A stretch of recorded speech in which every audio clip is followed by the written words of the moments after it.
Почитувани гледачи, добро вечер. Вечерва разговараме за една тема, односно за едно јавно предпријатие кое што минатата власт предводена од СДСМ и ДУИ го имаше заборавено ни помалку ни повеќе 4 месеци. А зошто го говорам ова? Затоа што покрај тоа што има премногу долгови кои што ги оставија во наследство на новото раководство предводено од ВМРО ДПМН, исто така има заборавено дури да исплатат плати на своите вработени, па имаше и големи протести во тоа време. Вечерва зборуваме за јавното предпријатие Национални шуми, дали повторно застанува на нозе, а на моја огромна чест разговарам со директорот Здравко Трајанов. Почитуван, добро вечер. Добро вечер, благодарам на поканата. Благодарам и на прашањето. Во секој случај, точна е вашата констатација. Со моето доаѓање како ве директор на јавното предпријатие Национални шуми или Македонски шуми, затекнав прилично незгодна ситуација. Често пати зборувам дека тоа беше буквален хаос.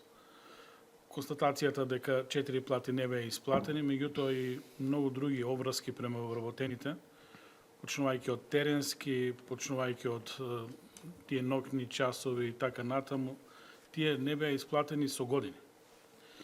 Уште по-лоша беше ситуацијата и со сервисирање на некои долгови во однос на самото јавно предпријатие.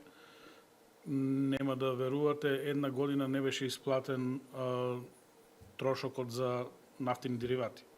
Струјата исто така беше доведена во прашање, мобилната телефонија и така натаму. На некој начин блокирана сметка и состојбата беше налик на тотален хаос, кој што тешко може кој да го замисли, уште повеќе што станува збор за јавно предпријатие кое е од голем интерес за државата, затоа што шумата е согласно устав, нели, прогласено за општо добро и согласно законите на некој начин јавното предпријатие треба да се грижи за државните шуми, тука се и националните паркови.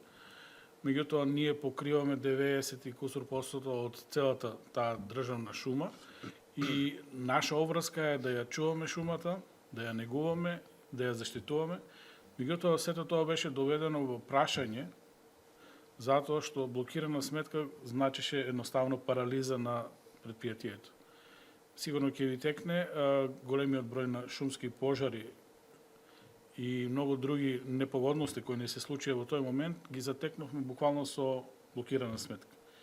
И прашањето беше како да се поставиме во една таква ситуација на тој, јас го викам, веќе организиран хаос, затоа што се повеќе ми се расчистува работа дека некој тоа едноставно го темпирал, за да стартот во ова предпријатие биде хаотичен, да биде проблематичен, да биде тежок. И во таква ситуација едноставно ги молевме предпријатијата кои танкираме нафтени деривати, да имат разбирање затоа што тргнаа пожарите, тргна тој проблем. Од една страна голема висока температура, многу сушен период, меѓутоа од друга страна се испостави дека и некои структури едноставно можеби и подметнуваа пожари и така натаму од различни аспекти и сето тоа требаше да се менаџира. Значи, од една страна имавме работници кои не земаа плата, од друга страна имавме нерегистрирани возила, од трета страна немавме нафтени деривати, а во секој момент ни се закануваше ситуација да мобилната телефонија не биде исклучена и едноставно да снемаме врска со тие наши луѓе кои беа на терен и си ја извршуваа својата работа. И покрај тоа што условно имавме штрајк, меѓутоа немаше шумски работник или шумарски инженер, техничар, раководител кој не одговори на потребата од гаснење на пожари и сето тоа што е заштита на шумата и од дрвократство и така натаму, дури напротив. Максимално се вложуваа нашите вработени во сите тие дејанија и јасно отворивме и војна со дрвократците од една страна и на некој начин тоа беше тој почеток, мислам сигурно некогаш кој ќе бидеме по сериозни години, кој ќе пишеме мемуари, сигурно ова ќе најде свој дел во сето тоа, затоа што, верувајте, беше многу тешко. И сега кога гледам од дистанца, работите беа препуштени на стихија, а стихијата едноставно го подхрануваше тој хаос. Покрај сите тие проблеми што ги наведов, буквално тие 6 месеци кога ние дојдовме на власт немаше производство. Значи, предпријатие како Македонски шуми, каде што имате во тој момент вработени негде 1700 луѓе, каде што 100% од финансирањето на предпријатието е од самофинансирање, да немате производство, едноставно не можете да поделите плата, нели? За останати плати, меѓутоа и многу проблеми со идното производство. Необјавени тендери, промашени ситуации. Едноставно сето тоа и покрај тоа што нели почнавме да работиме и да ги решаваме еден по еден проблемите, меѓутоа ни ствараше дополнителни проблеми и тензии, нервози, затоа што оваа година, 24 да зборам, претходната година, ја завршивме како најлоша година во историјата на јавното предпријатие по однос на производството, што представуваше втор удар, затоа што тоа трајно ги подместува работите, односно остава трајни последици. Проблемите ги решававме со макотрпна работа, меѓутоа морам да кажам дека пред се, благодарност до премиерот Христијан Мицкоски и до владата на Република Македонија, затоа што имаа разбирање дека овие јавни предпријатија едноставно се на народот, овие јавни предпријатија се на државата, се служба и треба да одговорат на сите потреби, затоа што ако нели сакаме да бидеме организирана држава, а тоа го сака, го мора да помене, за разлика од некој претходно кој дозволил хаос и на некој начин ги подрива темелите на државноста, со тој хаос што го споменав, овде имавме сосема друга ситуација. Значи, јасно издиференцирани позиции од страна на премиерот дека го сака ова предпријатие овакво како што е, меѓутоа функционално и во служба на шумите пред се и во служба на државата, односно на граѓаните на Република Македонија. И тука беше таа нели финансиска поддршка од 250 милиони со кои исплативме дел од заостанатите долгови по однос на плати, придонеси, така натаму, здравствено осигурување, теренски додатоци и така натаму. И на некој начин почнавме полека, чекор по чекор да ги подобруваме работите, да ги менеджираме соодветно. Во моментот сме тука кај што сме.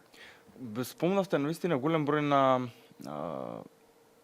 на недостатоци, односно долгови што се наталожували изминативе години и оние неисплатени плати. Како може да се дојде до момент да се нема простор за плати? Вие спомнавте дека од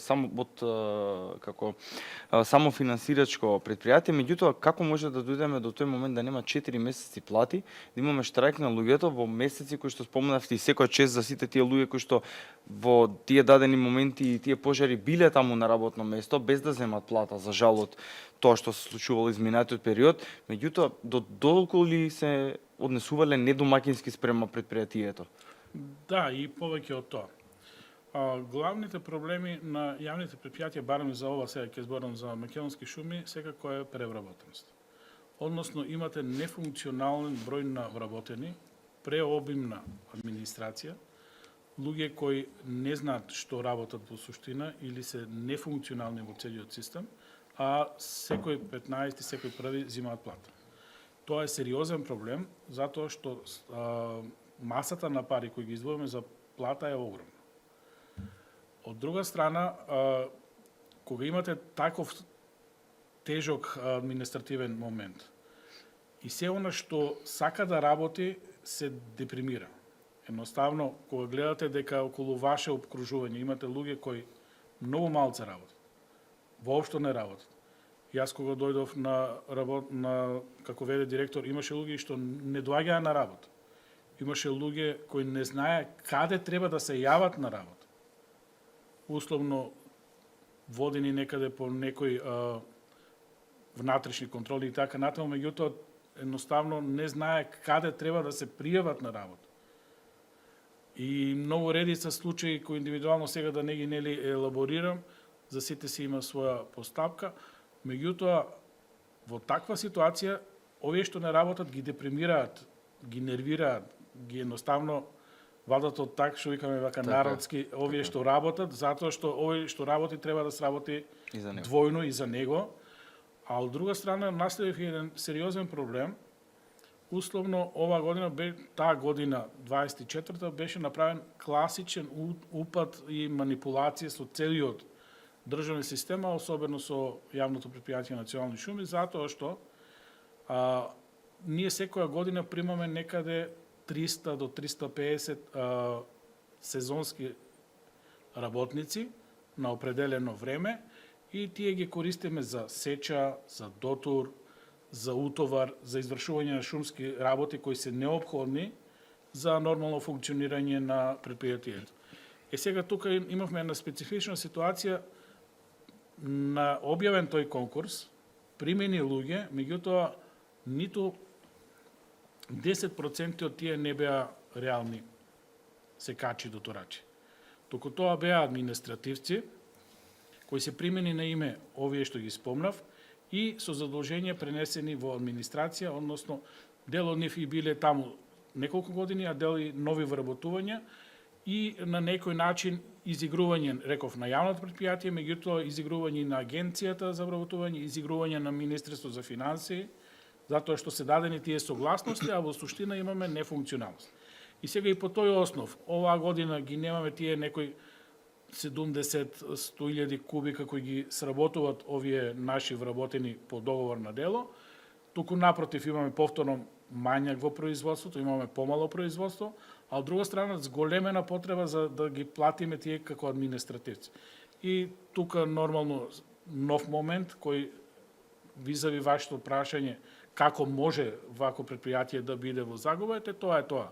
Значи, неколку кратно се изигрува системот и имавме ситуација каде што едноставно владееше беззаконие, безредие, случајно или намерно шумарските инженери, шумарските техничари, шумочуварите беа одстранети од своите работни места и на некој начин и се оставило многу простор на шумарската мафија да го заземе просторот и да се направи голема количина на нелегално, неевидентирано дрво исечено, кое беше симнато во плацови, во разни ситуации, продадено и така натаму.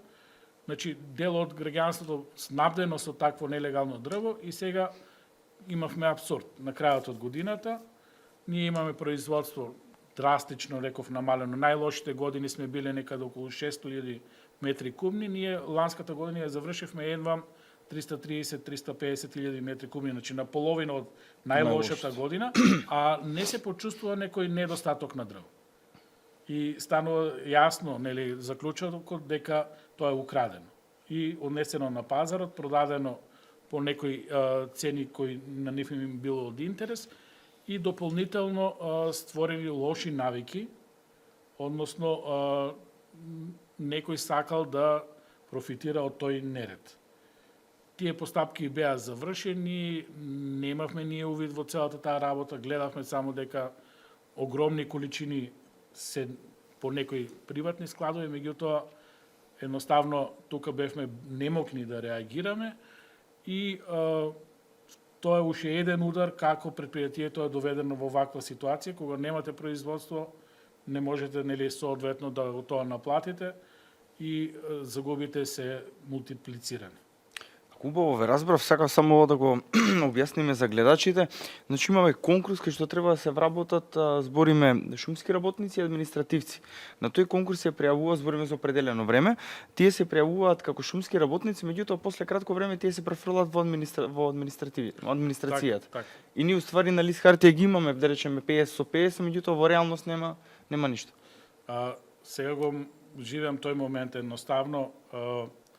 Многу ми е тешко да објаснам во Министерство за финансии, они викаат имаш на хартија секачи, дотурачи, редачи, меѓутоа реално тие таква работа не работат. Тоа се даватели на услуги.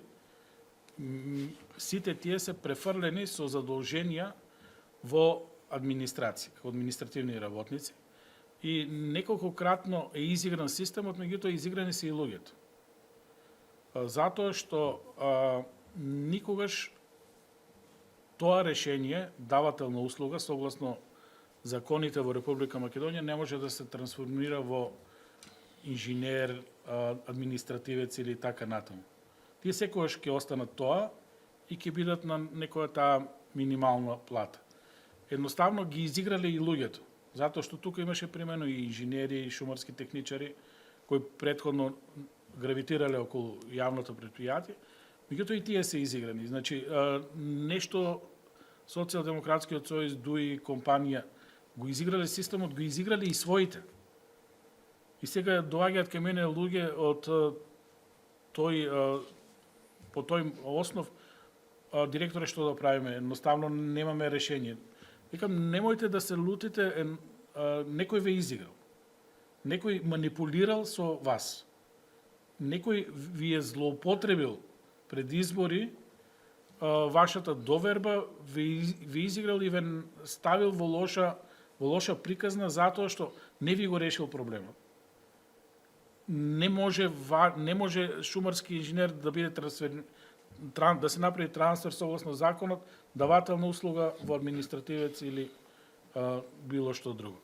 И сега тука го живееме тој момент, дел од нив се откажуваат, дел не можат да одговорат на своите работни задачи и се надевам дека за брзо време ќе најдеме решение, затоа што едноставно имаме безизлезна ситуација која мораме да ја решиме во интерес на јавното предпријатие, затоа што реков, не можеме да функционираме со сите недоследности кои се случувале во минатото, едноставно нашите насоки се многу јасни. И премиерот, и владата, и политиката на ВМРО-ДПМН е многу јасна.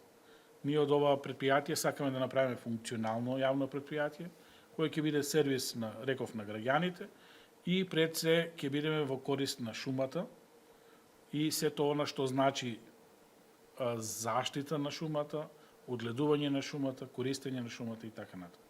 Во претходното прашање, пред да го поставам ова за изигрувањето што го напоменавте на системот, спомнавте и дел дека има некои сомнежи за криминал. Поредослед имав друго прашање, меѓутоа мораме ова да го напоменеме.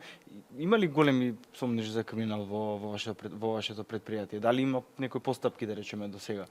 Така, во тек се неколку постапки. За жал, многу е тромав системот. Правосудниот систем во државата во моментот готово и да го нема. Значи, ние ќе процесуираме некое дејание и додека буквално и да немаме некое што е ставено во судски постапки. Се уште е тоа на истрага, обвинителство и така натаму, не знаеме што со тие случаи. На нас не е јасно дека се направени злоупотреби, имавме ситуации кога директно и наши вработени и луѓе кои гравитираат околу шумарството, кои работат за извршување на услуги, се фатени во криминал. Тука присутна и шумска полиција, и редовна полиција, МВР, и шумарскиот инспектор, и сето е констатирано. И сега имате ситуација, немате ниту почнато судски предмет, и тука апелирам час побрзо јавното обвинителство да ги процесира ваквите дејанија, затоа што ни прават на нас проблеми. Ние ќе го суспендираме вработениот одреден временски период согласно закон, меѓутоа ќе помине таа суспензија и сега ви се враќа на работа повторно. Да. Знаете дека направил криминал, мислам 100%, како да кажам, нема промашај. Меѓутоа ви се враќа на работа и сега не знаете што со него. Или имавме случаеви фирми кои вршат услуги за нас, сеча, дотур, превоз надворешни, гледате што се случило и сега он продолжува да работи. Не е осуден, нема правосилна пресуда, а системот не кочи. И сега не знаеш како да се поставиш во таква ситуација, што да правиш. Ако го раскинеш договорот, го штити законот, нема правосилна одлука. Ако не го раскинеш, треба да продолжиш да работиш со него. Реакција од вработените, од граѓанството, од јавноста. Така. Едноставно многу незавидна ситуација и мој апел е дека час побрзо мора да се случат реформи во правосудството, затоа што едноставно се кочиме. Без судска завршница, без правосилна одлука, каде што јасно ќе ставаме до знање овој направи грешка, направи криминал, ги злоупотреби јавните добри, овој ги злоупотреби местото, функцијата и така натаму, тие луѓе мора да одговара. Мора во оваа држава криминалот да биде неисплатлив. Мора јавно да кажеме дека тоа се случува и дека тоа не треба да се повторува. Вака се остава тој еден меѓупростор каде што немаме брза и ефикасна реакција на правосудниот систем и уште тука адвокати, а тие се мокни веќе нафатирани со финансиски средства и тоа ако се развлече, добивате ситуација каде што перцепцијата на луѓето е дека не реагираме, во суштина ние и како реагираме, меѓутоа нема епилог. И тој епилог го чекаме сериозно за да видиме и ние, нели, многу луѓе се вложени во тие истраги, така натаму, и сега нормално е дека очекуваме фидбек. Фидбекот е многу едноставен. Да направиме држава. Да направиме функционален систем, односно, реков, на ниту еден работен понатаму да не му текне да злоупотребува. На ниту еден од овие што ни се јавуваат на тендери да не му текне да прави злоупотреби. Едноставно, многу ферски, тоа што си го секој заработил да биде платено, адекватно, соодветно, а во интерес на државата и на шумарството на крај краишта. Така да нема да застанеме, без разлика каков е системот, ние сме одлучни во борбата против криминалот, ние сме одлучни во борбата против се што е злоупотреба. Ние имавме ситуации и подметнати пожари и така натаму и уште немаме некоја завршница на тие ситуации. Така да тука мора да следуваат реформи. Едноставно, ако сакаме држава, мора криминалот да биде санкциониран. Неколку предмети се водат, се дадени, се процесуирани, уште толку и повеќе одработуваме, затоа што не сакаме нели сега да правиме сензационализам, овој вака, оној онака, меѓутоа секој што се огрешил, секој што ќе дојде до нас коруптивно, ќе го процесуираме. Ги спомнавте и пожарите, тоа ми беше и предпоследно тебе сега веќе последно прашање за овој наш вечерашен подкаст. Изминато лето имаше навистина голем број на пожари, како вие напоменавте дека има и некои се сомневате дека се и подметнати. Како сега, еве, од ваша гледна точка, не дај Боже, нели, би се соочиле со, да речеме, идни пожари на територија на Македонија? Имаме ли ние систем, да речеме, како да се одбраниме од тоа? Така. Во суштина, за претходната година, реков, затекнавме хаос. И тој хаос едноставно одеше на прилог на некој што не го сака шумарството. И дури како да се подхрануваше, затоа што, верувате, од шумарски аспект не е нормално во исти ден да се јават 45 пожари на различни локации во државата. Значи, пожари е имало секаде. Секогаш.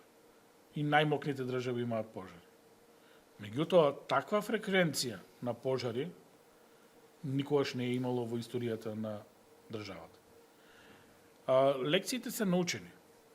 Едноставно, предпријатието веќе полека добива своја почетна физиономија на функционалност. Ние полека веќе ги минеме зимските месеци, кои ни се најтешки, затоа што немаме производство, нели и така натаму. Се подготвуваме за новата сезона. Во моментот ги исклучуваме договорите со правни лица, со пиланите, со физички лица, сите кои се заинтересирани да купат дрво од нас. И на некој начин почнуваме во процесот на производство и веќе понатаму нормално е да си ги тераме работите согласно плановите за работа и така натаму. И сето тоа значи наша функционалност. Јасно ќе ставиме до знаење и тоа е веќе пренесено на нашите раководители по подружници, ги имаме 30, и на помошниците директори и на заменикот, јасно ги кажуваме на сите чинители дека присуството на терен е броједен. Значи, вие кога ќе имате присутно на терен шумочувар, техничар, инженер, вработени, наши, кога ќе знаеме што се случува на тендер, кој влегува, кој излегува од шума, шансите за пожар се од старт 50% намалени. Затоа што некој знае дека оде има домаќин. Понатаму, на овој или на онен начин, подметнати случаи, ќе се јават пожари. Многу е битно брзата интервенција. Ние ќе направиме се да не се случи пожар. Меѓутоа, ако се случи, многу е битно да се интервенира брзо, квалитетно и со многу помали ресурси. Неспоредливо, ви може да го изгаснете пожар. Тоа е таа брза реакција.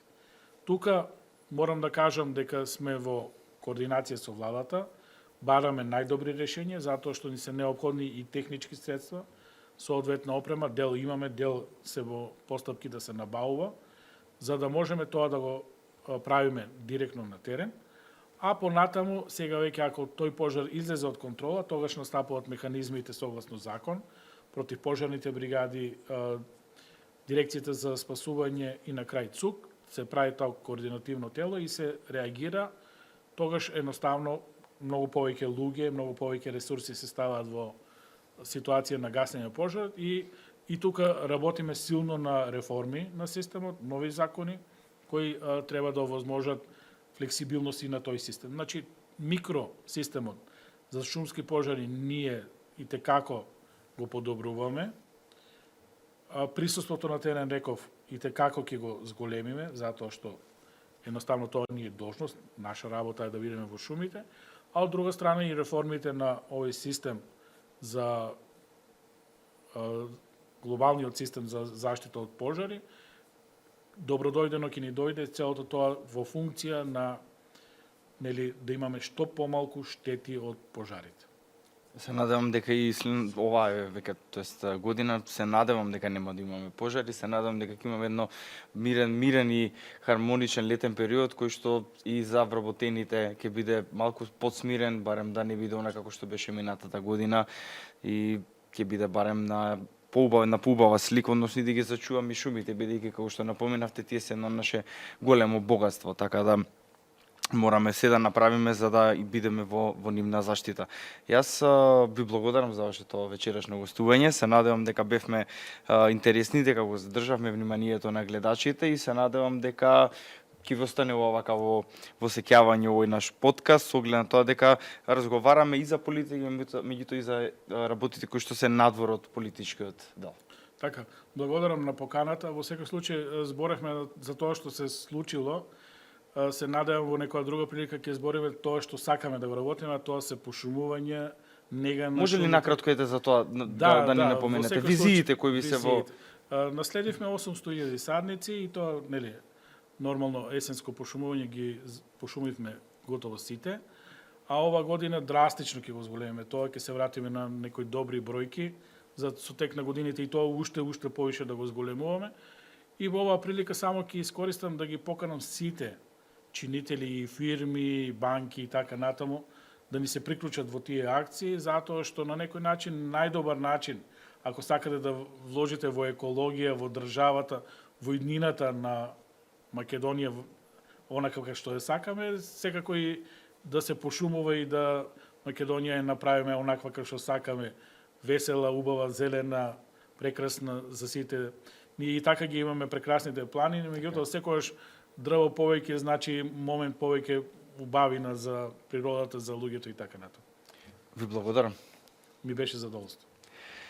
Почитувани гледачи, ви благодарам и вам за вашето внимание. Вечерва разговаравме со директорот на Македонски шуми Здравко Трајанов, кој ни кажа на вистина доста идеи, визии и програми кои што ќе следуваат во иднина, меѓутоа и за тоа како изминатов период се работело пред да дојде тој на раководството во јавното предпријатие, меѓутоа и овие веќе 7-8 месеци кои што се зад нас.